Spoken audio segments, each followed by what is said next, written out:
Trust were the foundation of any marriage.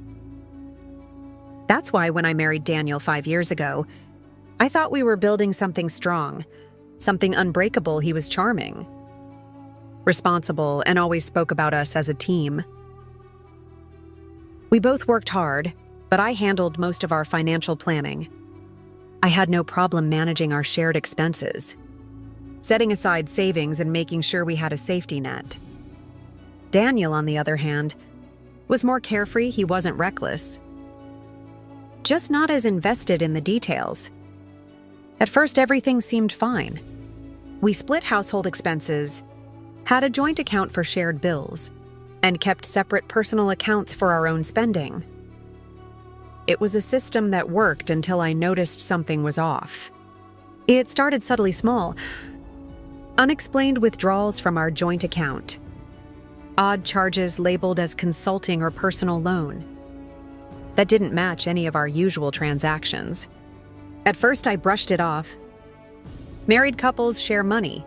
Maybe he just forgot to mention something. But then it became a pattern. Every few weeks, money vanished. Not huge amounts at once, but always enough to catch my attention. One evening, as Daniel scrolled through his phone on the couch, I decided I couldn't ignore it anymore. "Hey," I said casually, keeping my tone light. "Have you noticed some weird charges on our account?" Daniel barely looked up. "Weird, how?" "Just some withdrawals I don't remember making," I replied, watching his reaction carefully. "Like last week, $500 labeled as consulting. Do you remember that?" He hesitated for half a second. A flicker of something unreadable crossed his face before he shrugged. "Oh, that it was for something work-related. Maybe I reimbursed a client and forgot to tell you." Something about the way he said it felt off. "But you never mentioned it before," I pressed, "and I don't see any reimbursements coming back in." Daniel sighed, finally setting his phone down. "It's not a big deal, Sophia. You handle your money, I handle mine. And we both contribute to the house, right?" That answer didn't sit right with me. Sure, we had separate finances, but we always discussed significant expenses, especially anything that involved our shared account. I let it go that night, but the nagging feelings stayed. A few days later, when Daniel left for work, I sat down at my laptop and pulled up our transaction history. My stomach twisted as I scrolled. The payments were consistent, always labeled the same way, always just vague enough to not raise immediate suspicion, and every single one of them went to the same name, Ryan. Daniel's ex-boyfriend. At first, I thought it had to be a mistake. Maybe it was just someone with the same name. Maybe it was a coincidence. But as I scrolled further, my pulse pounded in my ears. Thousands of dollars had disappeared over the past year, all sent to Ryan. My chest tightened. My hands felt ice cold against the keyboard. How long had this been going on? And more importantly, why that night? I didn't confront him immediately. Instead, I played it casual, testing the waters before dropping the truth in front of him. As we sat at the dinner table, I took a sip of my water and asked, "Hey, have you been in touch with Ryan lately?" For a split second, Daniel froze. Just a flicker of hesitation before he masked it with a casual chuckle. "Ryan," he scoffed, shaking his head. "Why would I talk to him?" That was all the confirmation I needed. I reached for the folded papers beside me and slowly placed them on the table. His eyes flicked to them, and I saw the exact moment realization hit him. Printed bank statements. So I said, my voice steady but sharp, "You haven't been sending him money." Daniel's face went pale, his mouth opened, then closed like he was scrambling for the right words. Finally, he let out a nervous chuckle, forcing a dismissive smile. "Sophia, it's not what you think. He just needed a little help. I felt bad for him, that's all." I clenched my jaw, barely containing the simmering anger in my chest. bad for him. My voice was quiet, now cold. You're taking money out of our accounts and sending it to your ex. Without telling me why? Daniel sighed, dramatically shaking his head, like I was the one being unreasonable. He's struggling, okay? He just needs help right now. You'd understand if you weren't so... I let out a sharp, humorless laugh. Understand, I repeated, leaning forward. What I understand is that you've been lying to me for months, maybe years, so tell me the truth. Why are you really doing this? His face hardened, and that's when he dropped the real bombshell. You're my wife, he said simply. You have no choice, it's our money and I get to decide how I use it. I went completely still for a moment. I thought I'd misheard him. But no, he meant every single word. And that's when it hit me. Daniel didn't feel guilty. He didn't feel remorseful. He felt entitled. A wave of disgust rolled through me. He wasn't even sorry, not for the lies. Not for the betrayal. Not for funneling our hard-earned money to the man he used to be in love with. That was the moment I knew. Daniel was going to regret every single dollar he ever took from me. But first I needed to have a conversation with Ryan. I didn't just leave the house. I stormed out. Rage boiled in my veins. My hands gripping the steering wheel so tightly, I thought I might break it. Daniel had spent our money, my money, on his ex, and then had the audacity to act like I owed it to him. I wasn't thinking about logic anymore. I wasn't thinking about what I'd do when I got there. All I knew was that I needed to see Ryan's face when I told him. I knew I needed him to understand exactly what he had taken from me. And when I pulled up to his apartment, a rundown complex on the other side of town, I expected to find some smug deadbeat loser lounging around, leeching off my husband's generosity. Instead, when he opened the door, Ryan looked just as shocked as I was. Not guilty, not defensive, just confused. What the hell are you talking about? Ryan asked, his expression twisted in confusion. I shoved the bank statements into his face. You think I wouldn't find out? You've been draining my husband's accounts for a year. Did you really think this wouldn't catch up to you? Ryan blinked. Then he looked down at the papers, brows furrowing as he scanned the transactions. His mouth parted slightly before he muttered, Wait. This is from Daniel.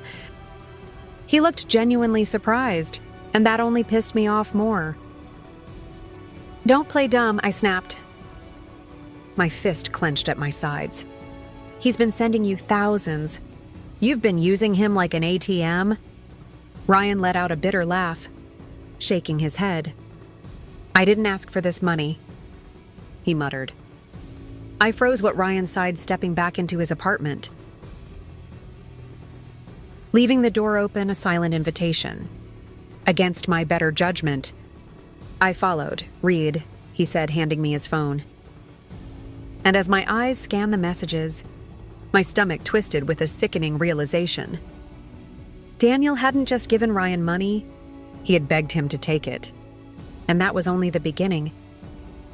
I watched as Juliet's world crumbled around her, her desperate eyes darting between me, the judge and the stack of legal documents that sealed her fate. She had spent months lying to me, stealing from me, funneling money to her ex without remorse. And now she was paying the price. As I left the courtroom with Gordon by my side, a rush of satisfaction coursed through me. But even as we celebrated our victory, I knew this wasn't over. Juliet wasn't the type to accept defeat easily. The first sign came that night. My phone buzzed, Juliet. I stared at the screen, debating whether to answer. Curiosity got the better of me. Colin, please, we need to talk. Her voice was shaky, raw, but I wasn't going to let emotions cloud my judgment. There's nothing to talk about, Juliet, I said flatly. Please just give me 5 minutes. Against my better judgment, I agreed to meet her the next day. But on my terms, we met at a quiet cafe, One of those places we used to go to when we were happy. Now it felt like a crime scene. The echoes of what we used to be hanging in the air. Juliet looked different, hollow, like the weight of her choices had finally settled in. Her hair was slightly disheveled. Her makeup less precise. She wasn't the confident, entitled woman I had married. She was desperate. "Colin, I made a mistake." She started reaching for my hand. I pulled away. "A mistake?" I repeated. "You spent our money on your ex. You lied to me for months. You violated our prenup, and now that it's all backfiring, it's just a mistake." Her lip quivered. I wasn't thinking straight. I felt guilty for what I did to Gordon. "And stop lying," I leaned forward, my voice firm. "You didn't do it out of guilt? You were keeping Gordon as an option in case things with me fell apart." Juliet's face went pale. I had hit the truth and she knew it. "I never wanted to lose you." She whispered, "You lost me the moment you thought you could betray me and get away with it." She inhaled sharply, blinking back tears. "What if we try again?" What if I cut her off with a bitter laugh? "You're not asking for another chance because you love me. You're asking because you have nothing left." She flinched. "I loved you, Juliet," I said, my voice softer now. "But you don't love anyone but yourself. And that's why you'll always lose." I stood up, leaving her there broken, alone and finally forced to face the consequences of her own actions. For the first time in months, I felt free. No more lies. No more betrayal. No more being manipulated. With Juliet out of my life, I was ready to move on, and that's when I met her. Her name was Eva. We crossed paths at a business seminar, and something about her immediately drew me in. She was confident but kind, intelligent but humble, everything Juliet had never been. One evening, as we sat across from each other at a quiet restaurant, she tilted her head and smiled. "You know, Colin, I've been thinking you're different. Most people I meet seem like they're just playing a game. But you," she hesitated. "You've been through something real?" I exhaled. "Yeah, you could say that." "Want to talk about it?" I paused. Then for the first time, I told someone my story. Not as a victim, but as someone who had survived. And for the first time, I felt like I was truly leaving Juliet behind. But Juliet wasn't done with me yet. Juliet's last move. A few weeks later, just as I was settling into my new life, Juliet struck back. It started with a call from my lawyer. "Colin, we have a problem." I frowned. "What kind of problem?" "Juliet is contesting the divorce settlement. She's claiming she was coerced into signing the prenup, and that the financial penalties are unfair." I nearly laughed. "That's ridiculous." "She had months to dispute it before the court ruling." "She didn't, I know, but she's filing an appeal. And worse, she's going to the press." My blood ran cold. "The press?" "She's spinning a story, Colin, claiming you manipulated her, set her up, and financially destroyed her out of revenge." I clenched my jaw, of course. This wasn't about winning back money.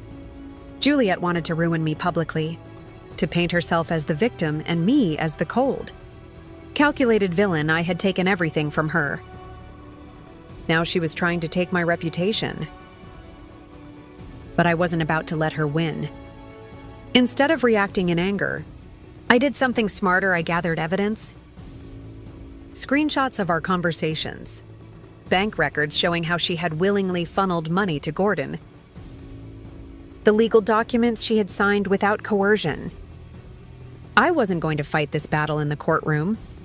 I was going to end it in the court of public opinion. So I reached out to a journalist, one known for exposing liars. "I have a story for you," I said. And just like that, the real truth started making its way into the light. Juliet's fall days later. The headline read, "Wife who stole from husband to fund ex gets exposed in court. Now she wants sympathy." The article dismantled every lie Juliet had tried to spread. It laid out the facts, how she had lied, stolen, manipulated, and ultimately ruined herself. The public turned against her in an instant. Her attempts to garner sympathy only made things worse. People saw through her within a week. She had gone from playing the victim to being ridiculed online. Every attempt to defend herself only led to more backlash. And then she disappeared. Social media deleted public statements. None. Her last desperate attempt to control the narrative had failed. Juliet had spent our marriage taking from me, lying to me, betraying me, and in the end, she had destroyed herself. One evening, as I sat on my balcony, ever by my side, I let out a deep breath. "It's over," I murmured. She smiled. "Yeah, it is." Juliet was gone from my life. And for the first time in years, I was finally free. Her attempt to smear my name in the press had backfired spectacularly. The public turned on her and she vanished into obscurity. I thought that was the end of it, that I had finally closed the book on that chapter of my life. I was wrong. Juliet's last attempt. A few months passed. Life was good, peaceful. Eva and I were growing closer. She was everything Juliet wasn't: honest, kind, and emotionally mature.